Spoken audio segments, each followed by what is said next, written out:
Move your damn car, or I'll move it! I locked eyes with the HOA president as her $300,000 Bentley blocked my barn doors sideways. Inside, my newborn calf was crying out, weak and fading fast. I was on with the emergency vet, voice breaking, pleading for them to rush over. She just stood there in her shades, arms folded, smirking like my panic was entertainment. Diesel rumble from my idling John Deere clashed with her fancy perfume in the hot air. For 6 months, she'd hammered us with fake fines, $500, $1,000 at a time, because I refused to sell my ranch to her developer pals. She knew my wife's cancer bills had left us broke. Thought a grieving widower with calloused hands wouldn't touch her precious toy. Wrong. Next came 20 tons of John Deere fury, forgotten federal farm laws, and the priciest lesson this county ever saw. What's your worst HOA horror story? Drop it in the comments. I read every one.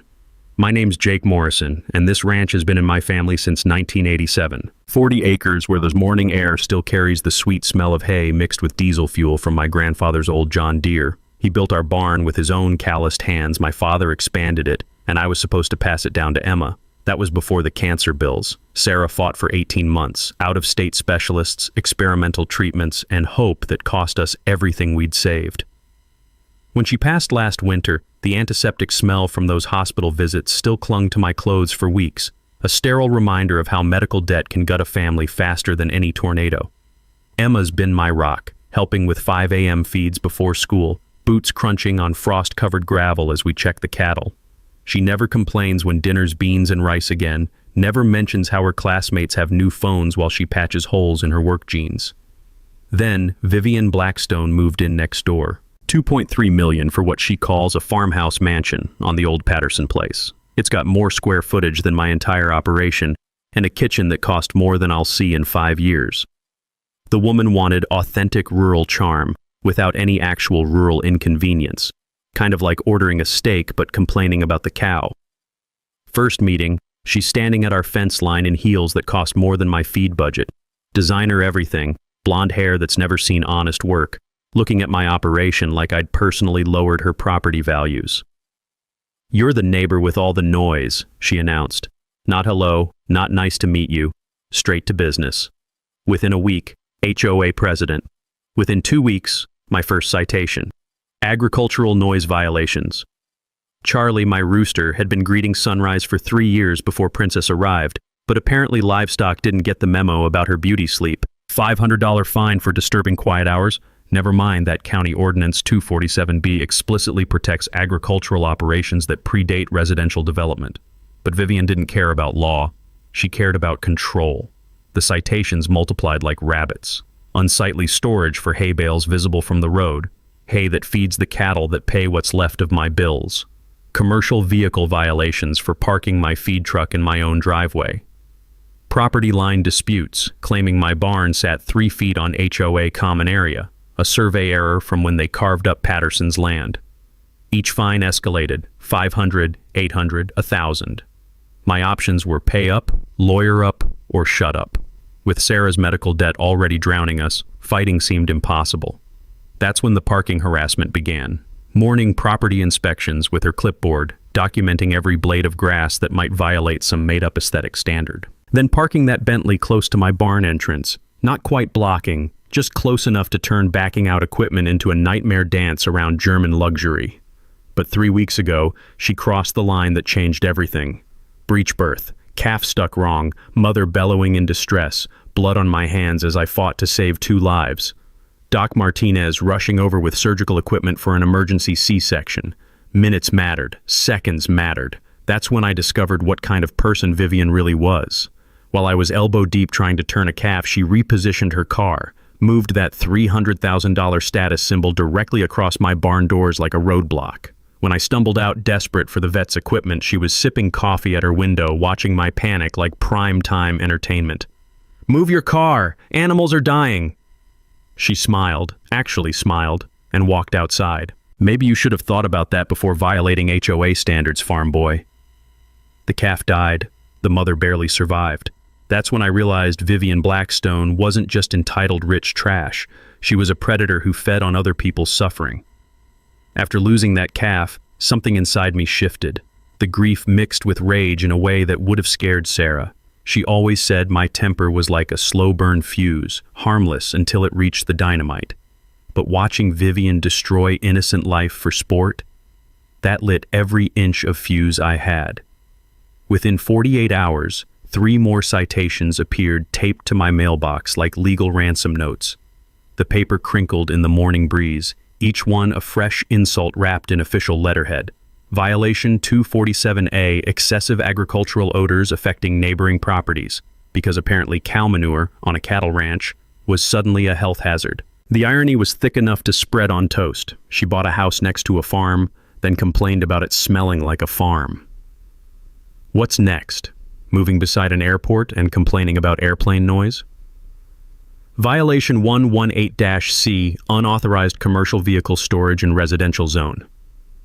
My grain truck parked in my own driveway where it had sat for 8 years, now suddenly a criminal offense.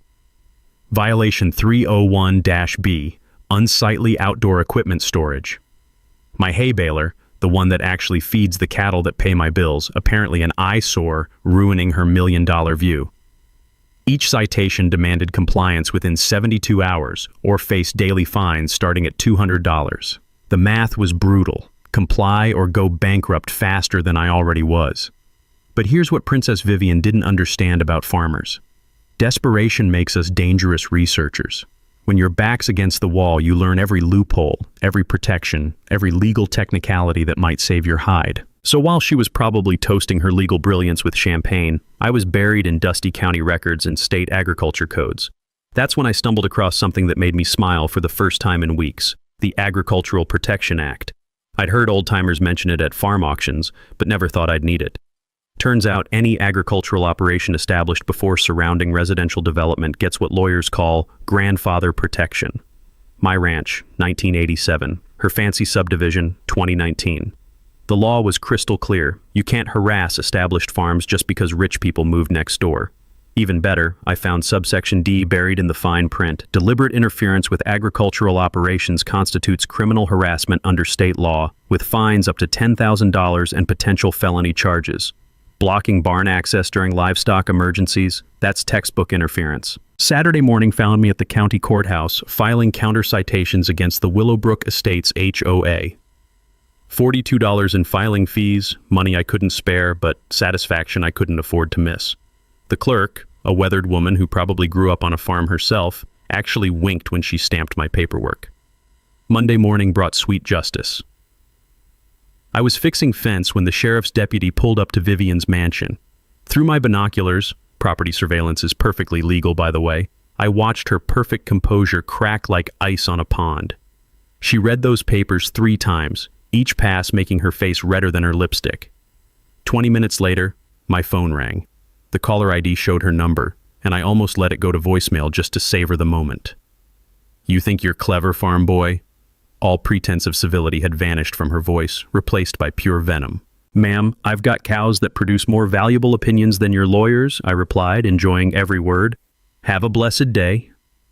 The dial tone felt like Christmas morning, but Vivian wasn't the type to accept defeat gracefully.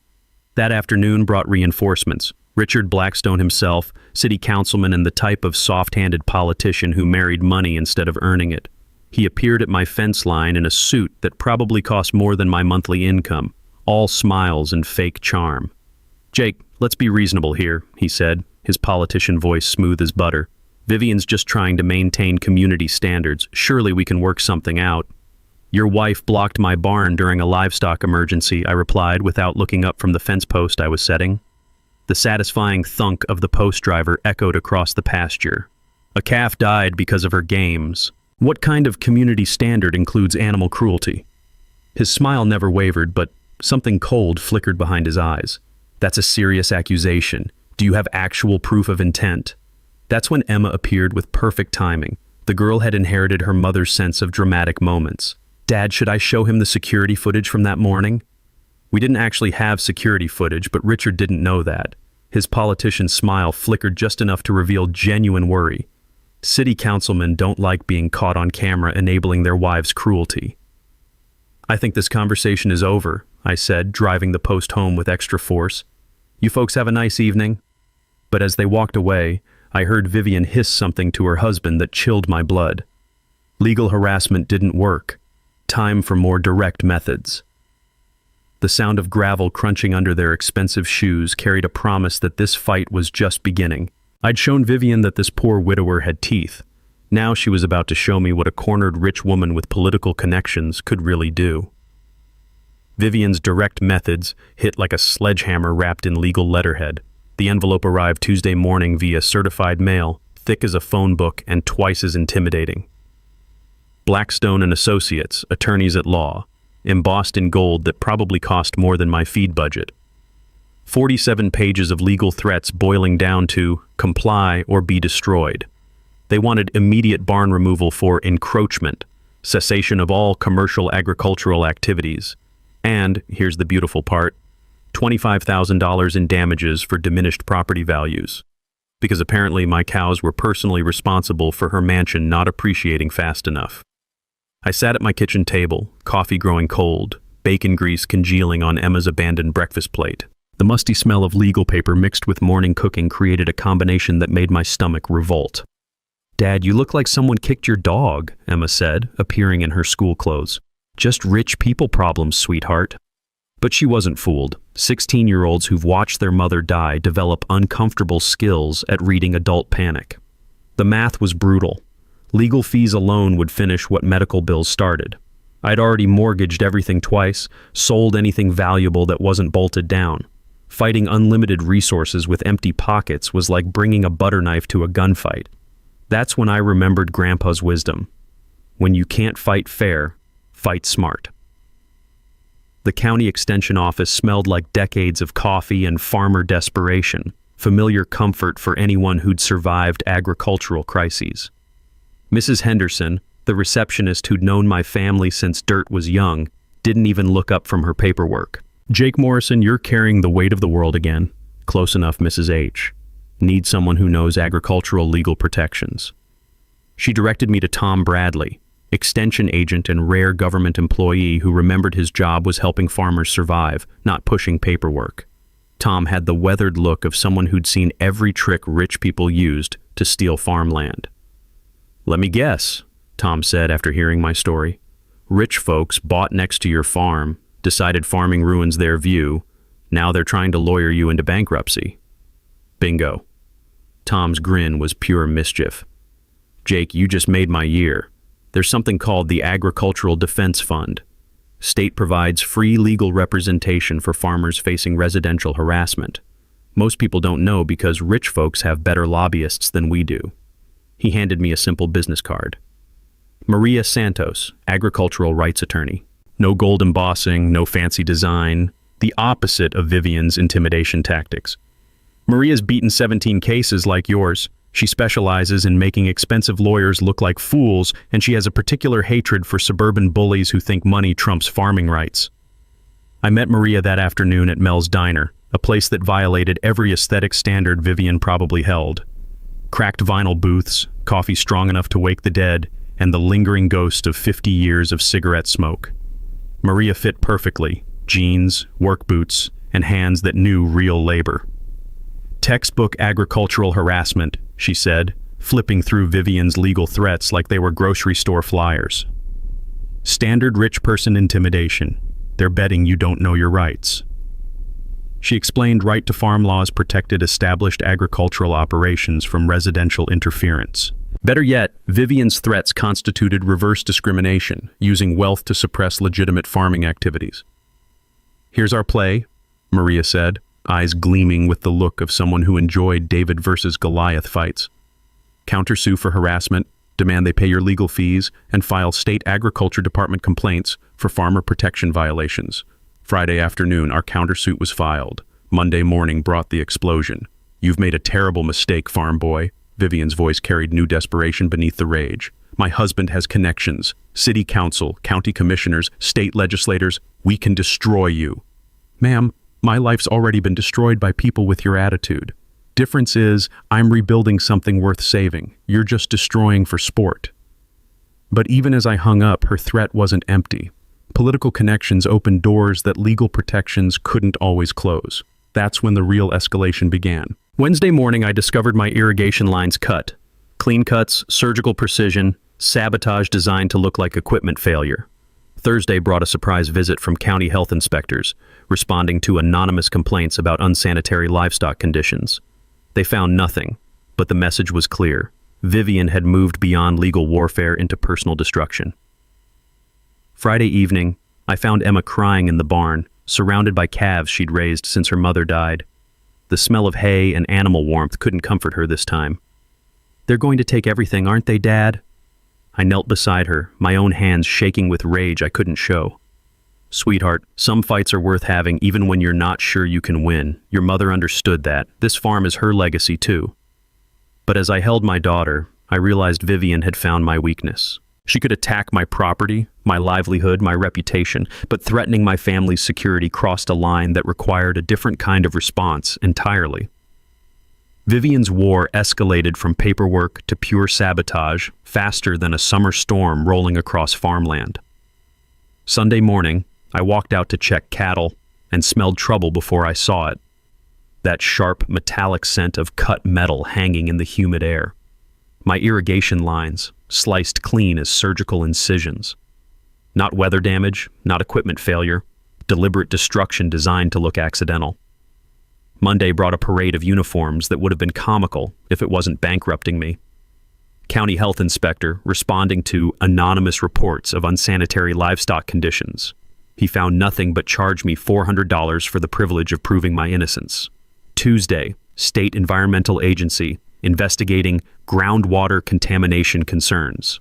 In 4 hours of testing, my perfectly maintained waste lagoon, another $800 fee, and a stern lecture about keeping better records. Records I'd been maintaining flawlessly for 15 years.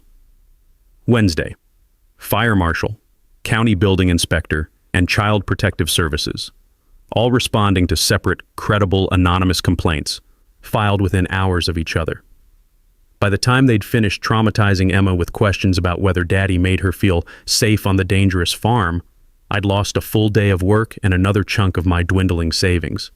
Each harassment felt random until Emma made the connection over dinner. "Dad, that lady's been taking pictures of everything.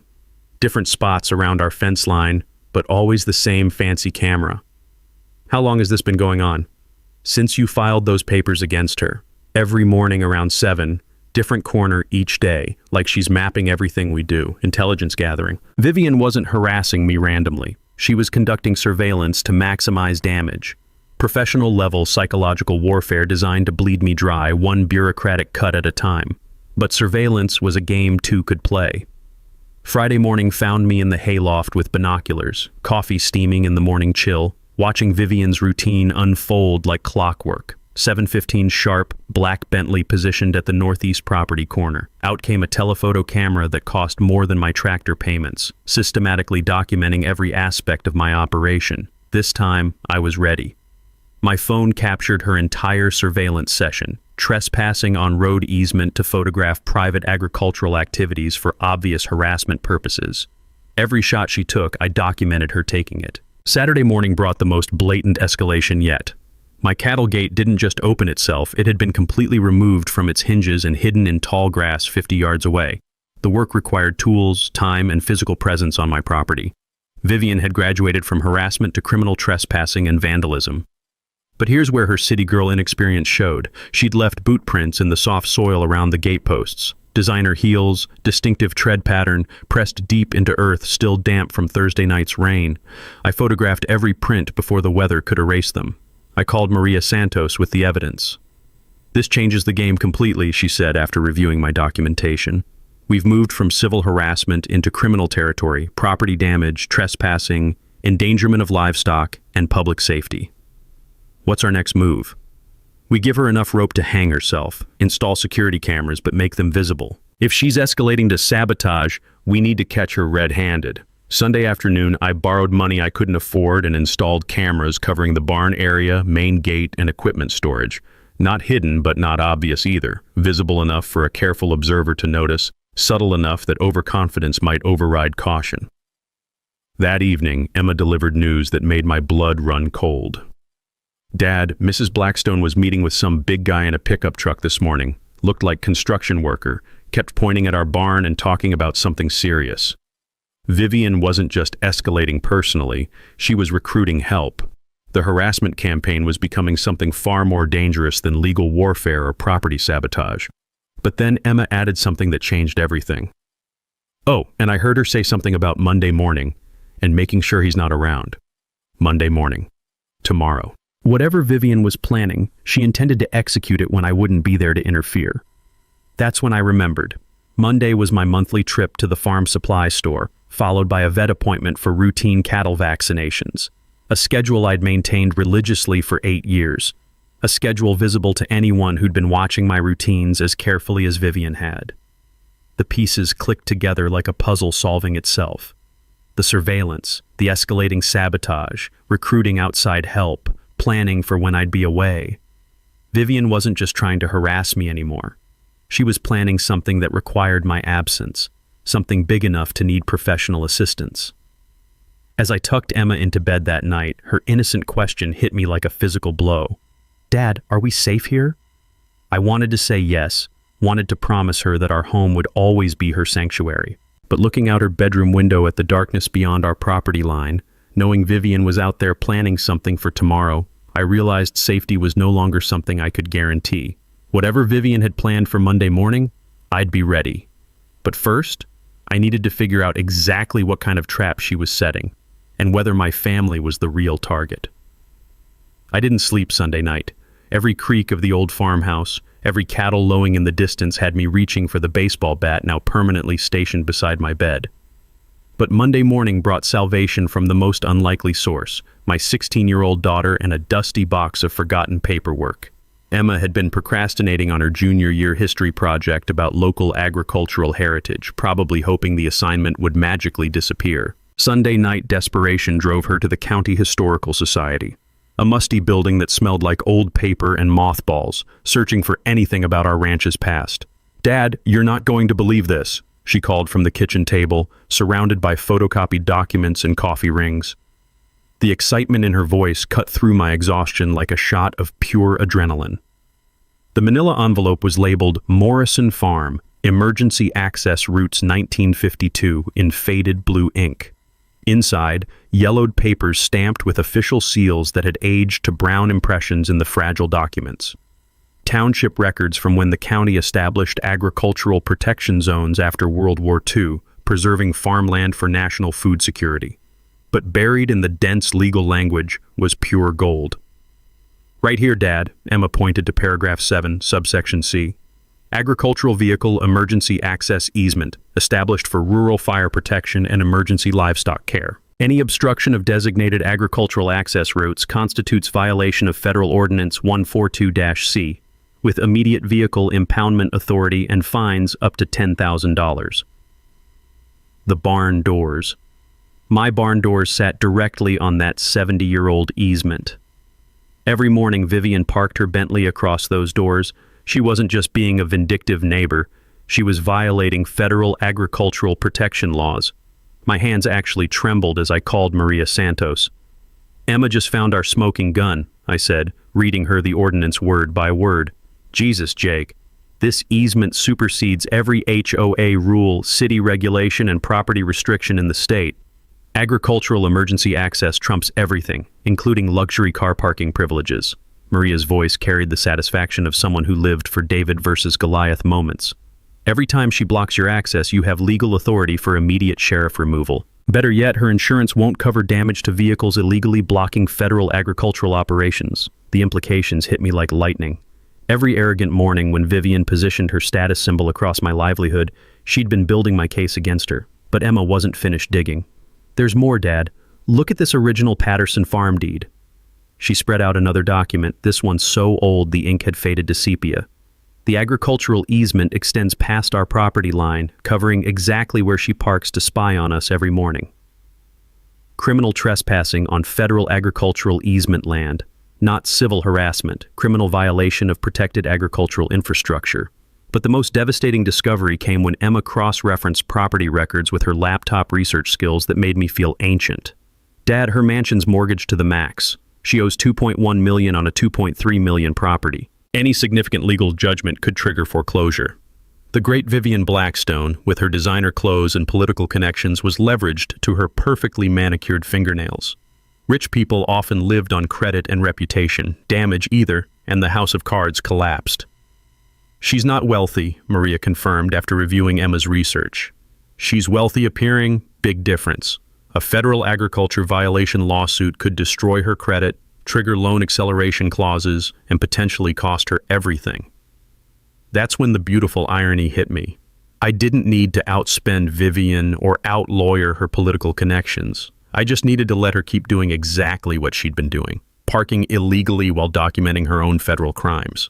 The woman systematically destroying my family had unknowingly been constructing the legal framework for her own annihilation. Every surveillance photo, every blocked access, every morning she positioned that Bentley across federal easement was another piece of evidence in her own prosecution. For the first time in months, I wasn't playing defense. I was about to unleash legal hell with ammunition Vivian had gift-wrapped and handed me herself. The moment I hung up with Maria Santos, something shifted in my chest. Like a weight I'd been carrying finally finding its proper place. For months I'd been dancing to Vivian's tune, always reacting, always scrambling. Now I was about to become the choreographer.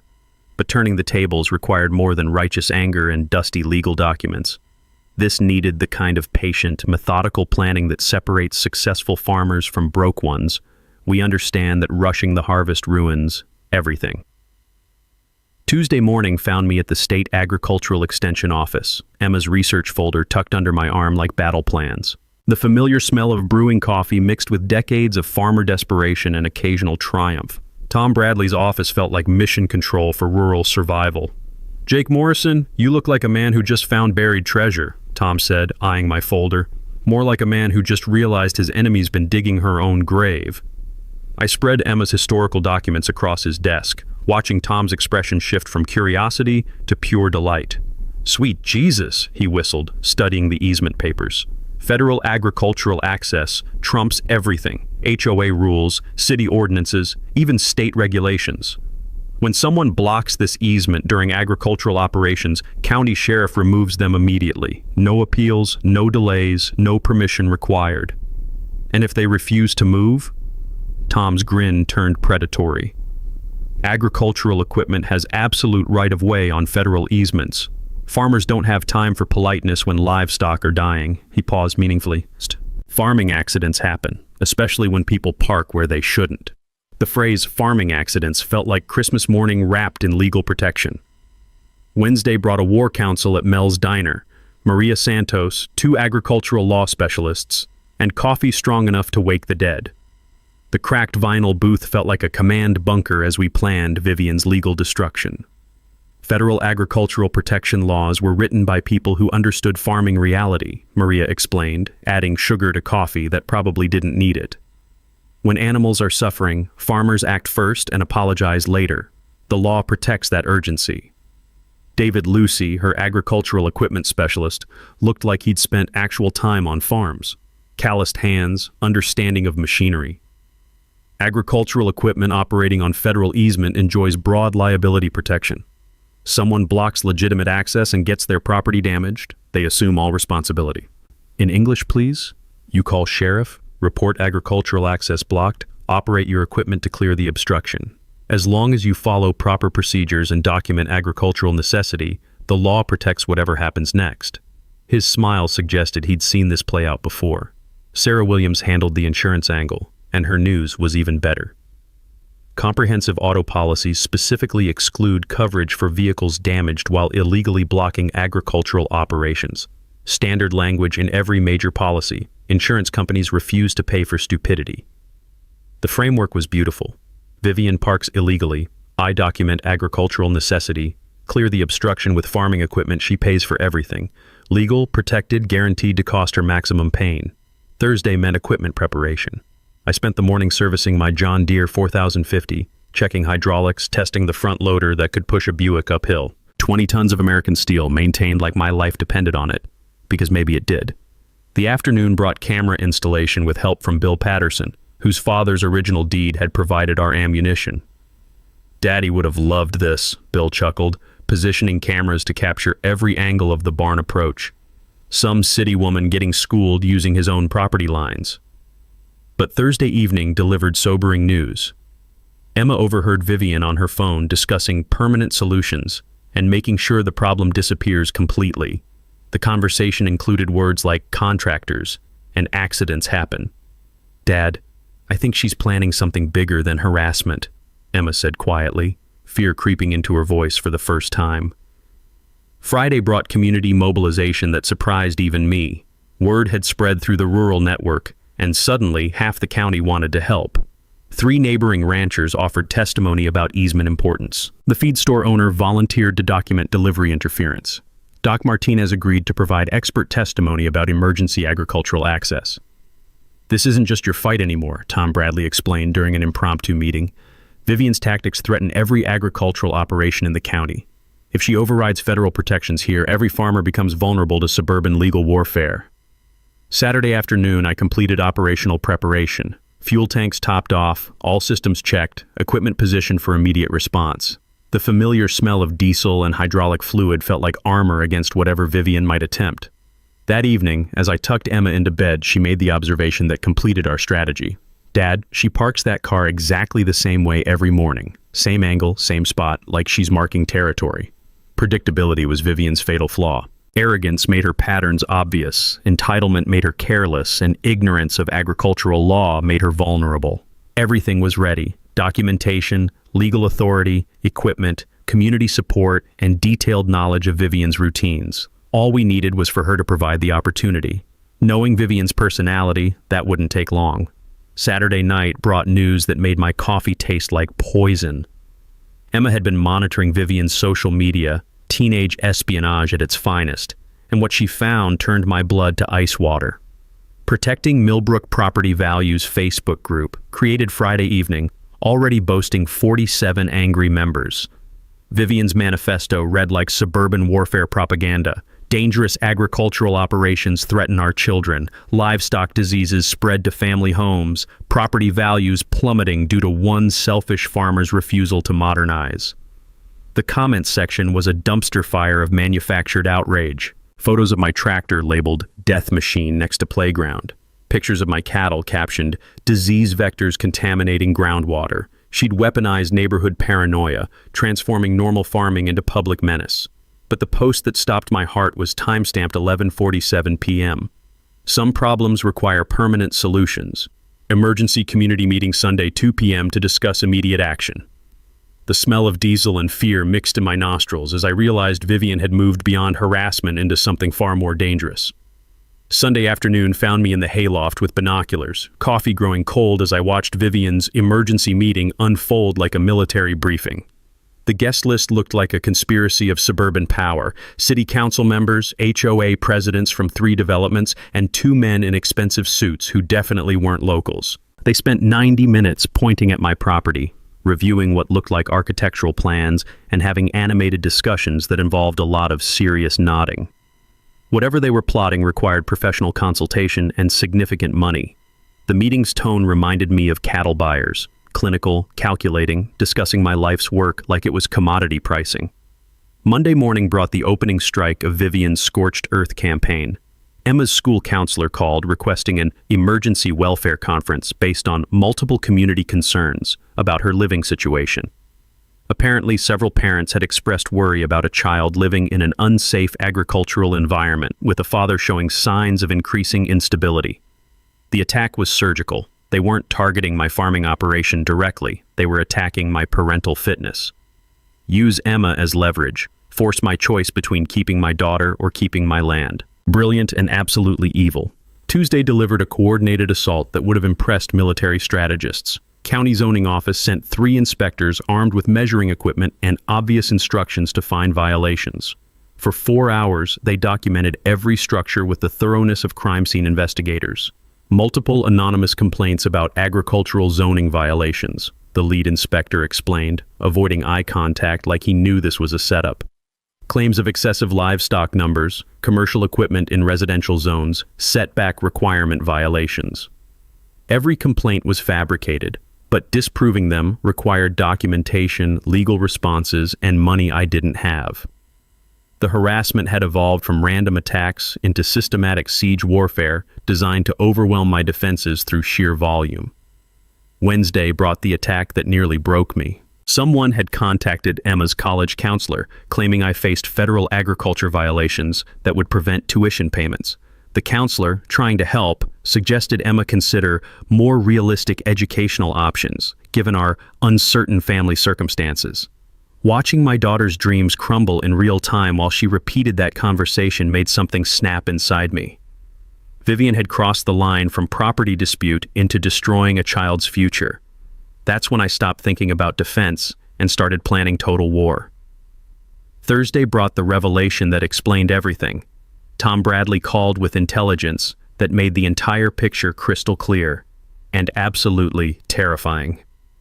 "Jake, my friend at County Planning spilled some coffee on the wrong desk and saw something he shouldn't have," Tom said carefully. "There's a development proposal been sitting in committee for 6 months, Willowbrook Estates Phase 2. Your 40 acres sits dead center of the expansion zone. The harassment, legal warfare, character assassination, none of it was about farming noise or property values. It was about forcing my sale so developers could complete an expansion worth millions. I was standing between Vivian and a financial jackpot that dwarfed anything I could imagine. What kind of money motivates this level of destruction? Development rights on your land, given location and growth projections, probably $8 to $10 million. $10 million. Enough to buy city council silence, fund harassment campaigns, and justify destroying a family. Suddenly, Vivian's escalating desperation made perfect sense. She wasn't protecting her lifestyle. She was protecting a massive payday. Friday evening, I gathered Emma for the conversation that would define our future. The kitchen table where we'd shared 1,000 family meals felt like a war room as I explained what we were really fighting. "They want our land for development, sweetheart. Everything else, citations, harassment, attacks on our reputation, it's all designed to force us out so they can cash in." Emma stared at her homework spread across the table, processing the magnitude of what we faced. When she finally spoke, her voice carried her mother's steel. "Mom died protecting this place. We're not giving it up without a fight." That night, checking security cameras one final time, I realized Vivian's fatal error. She'd escalated stakes so high that compromise was impossible.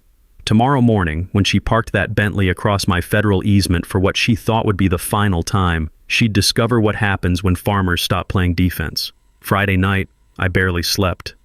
Every hour, I checked the security monitors, watching shadows move across empty pastures, listening for sounds that might signal Vivian's permanent solution arriving early.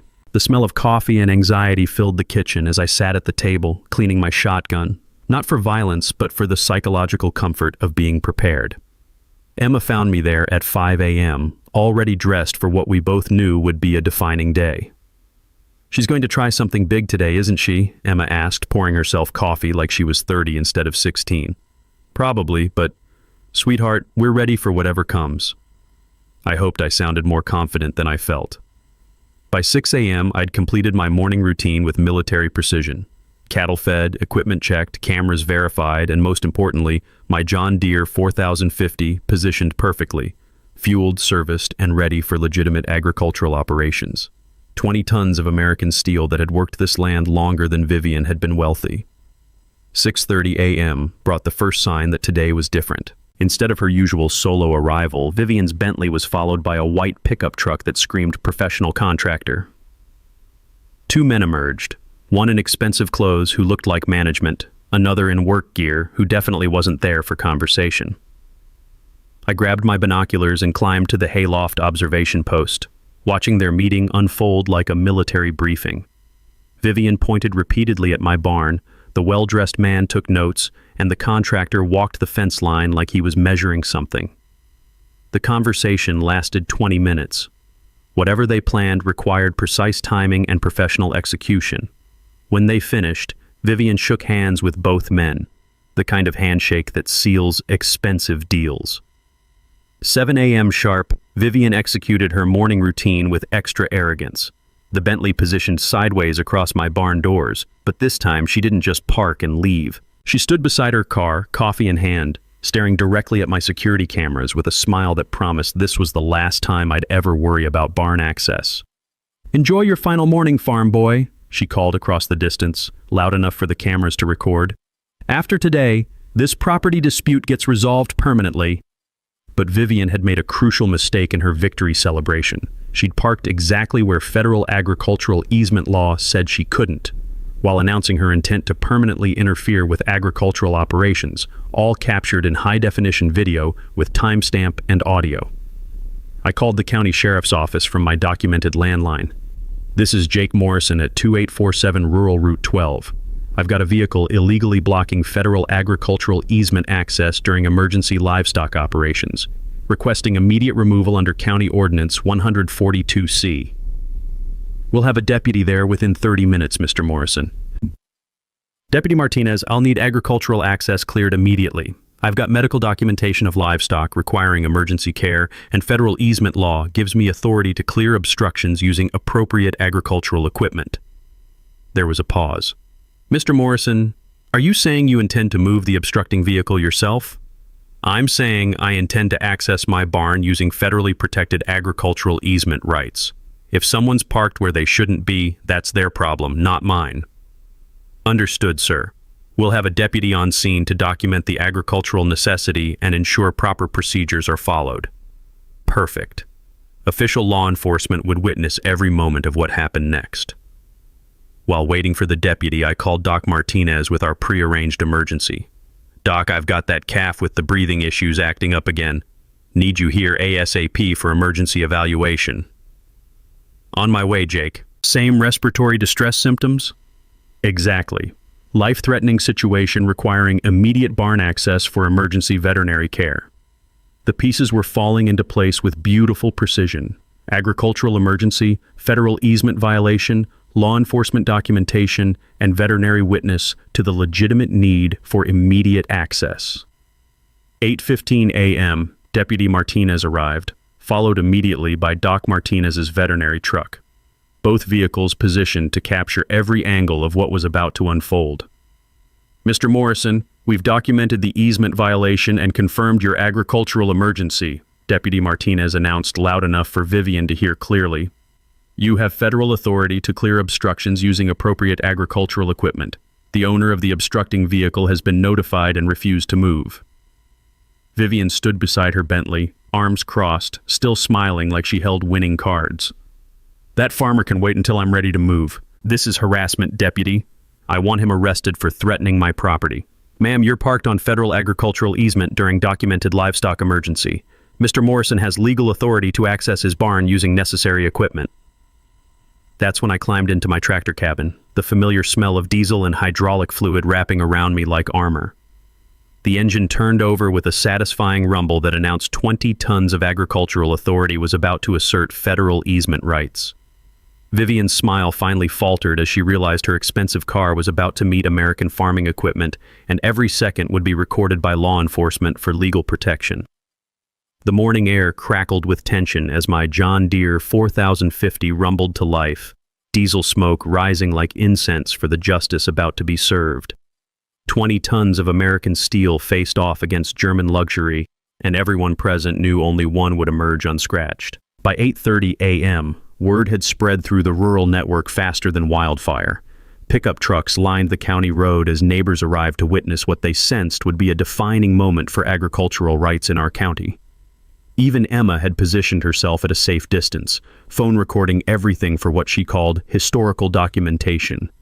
Vivian stood beside her Bentley, designer heels planted in gravel, arms crossed in defiance that would have been admirable if it wasn't so completely misguided.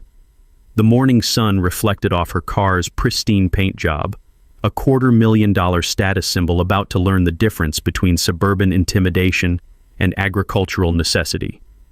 "You wouldn't dare touch my car, you ignorant farm boy!" Vivian's voice carried across the pasture, shrill with panic she was trying to disguise as authority. "I'll sue you for everything you own." Deputy Martinez stepped between us, documentation ready. "Ma'am, Mr. Morrison has federal agricultural easement authority. You've been notified of the violation and refused to comply. What happens next is entirely legal." Doc Martinez emerged from my barn, perfect timing for theatrical effect. "Jake, I've got a calf in respiratory distress. I need access to my emergency equipment in the truck immediately. Every minute counts."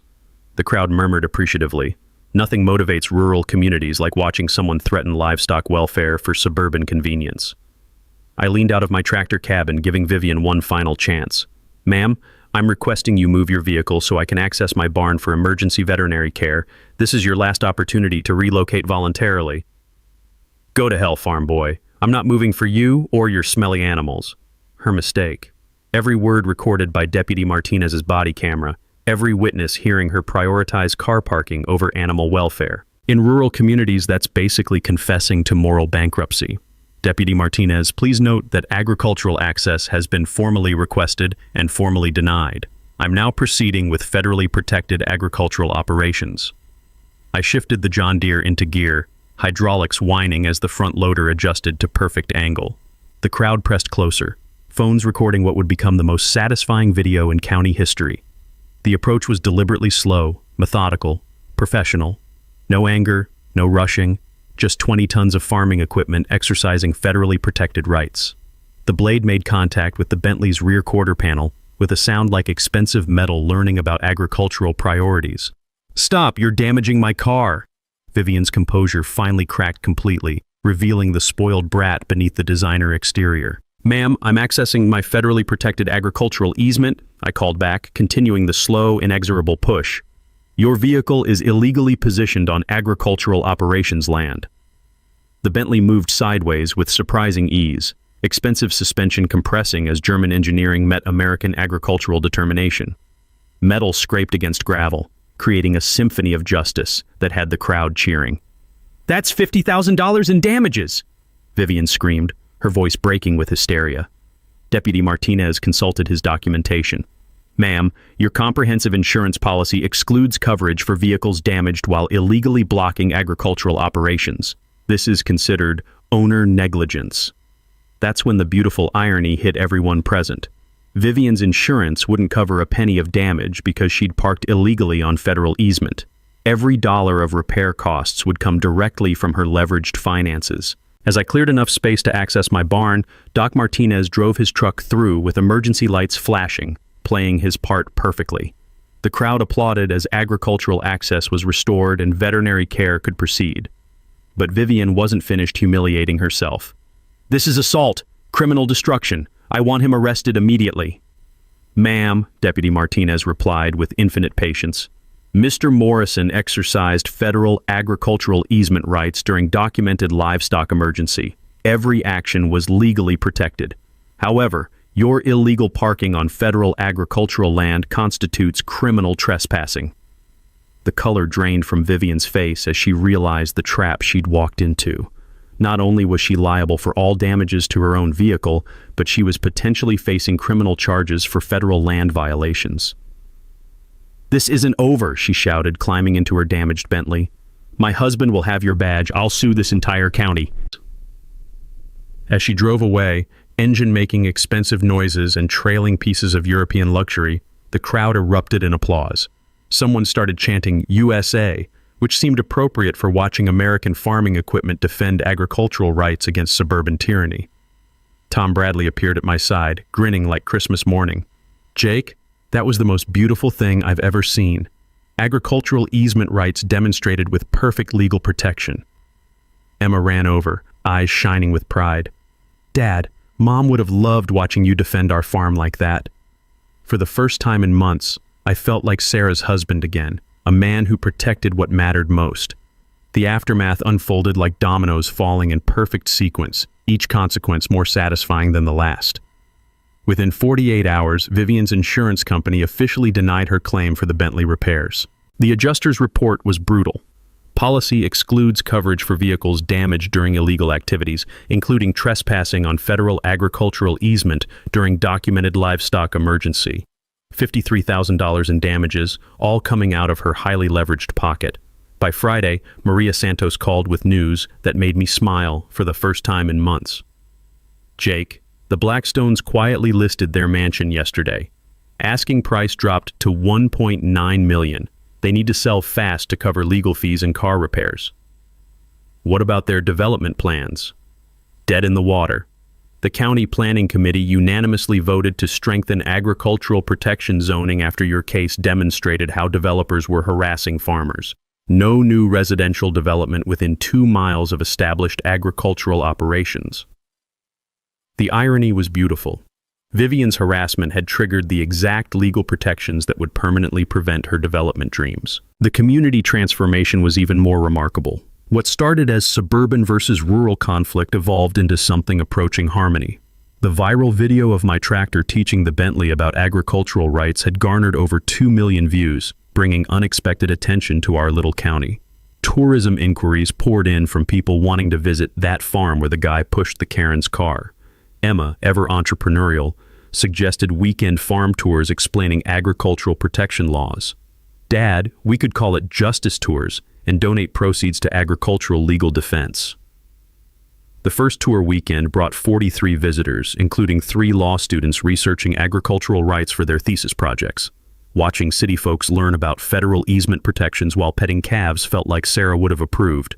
Education and healing happening simultaneously. 6 months later, the Sarah Morrison Agricultural Heritage Scholarship was established with proceeds from the tours, legal settlement money, and donations from farmers across 3 counties who'd heard our story. The first recipient was a young woman planning to study agricultural law, exactly what Emma was considering for her own college future.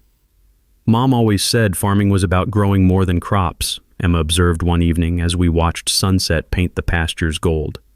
She meant growing community, growing understanding, growing the next generation of people who will protect this way of life. The old Patterson place, Vivian's former mansion, sold to a young family who actually appreciated rural life. They introduced themselves by bringing homemade cookies and asking permission to let their kids pet our calves.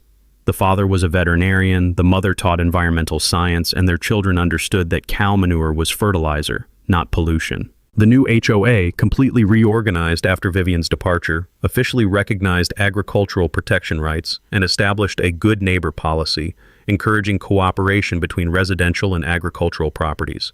They even helped fund repairs to the county road that my equipment used for hay deliveries. Tom Bradley retired from the extension service, but continued visiting, claiming our coffee was better than the government stuff. Jake, what you did changed agricultural protection enforcement statewide. Every county extension office now has your case as an example of how farmers can defend their rights legally. Deputy Martinez, now promoted to sergeant, occasionally stopped by during patrols, always commenting on how peaceful the area had become since certain troublemakers relocated to bother farmers elsewhere. A year later, Emma graduated high school with early admission to agricultural law school, planning to specialize in farmer protection advocacy. Her valedictory speech about the importance of agricultural heritage brought the entire auditorium to their feet. That evening, as we sat on the porch watching our cattle graze in pastures that would never become subdivisions, Emma asked the question that completed our healing. Dad, do you think Mom would be proud of how we fought for this place?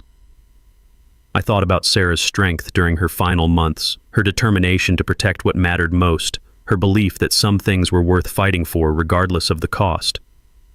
Sweetheart, your mother always said the best way to honor people who can't fight anymore is to fight harder for what they believed in.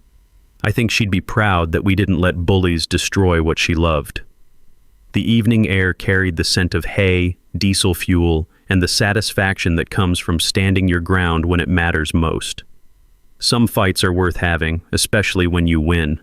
You know, Jack's story reminds me of something I've noticed over the years. These HOA presidents, they count on you being too tired and too broke to fight back.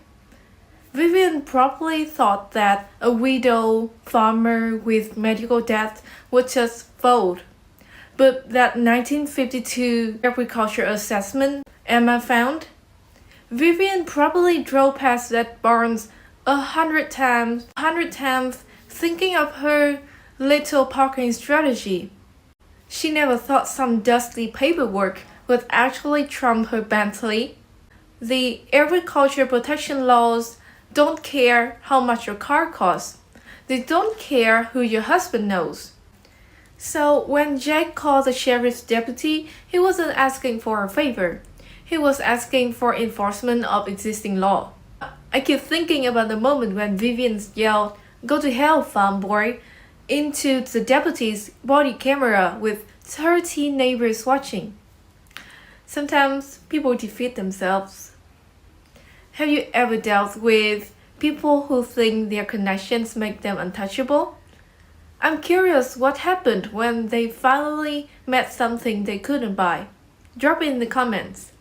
If this one hits home, hit the like button. Subscribe if you haven't, because there are more Jack Morrisons out there than Vivian Blackwell. Sometimes the good guys win quietly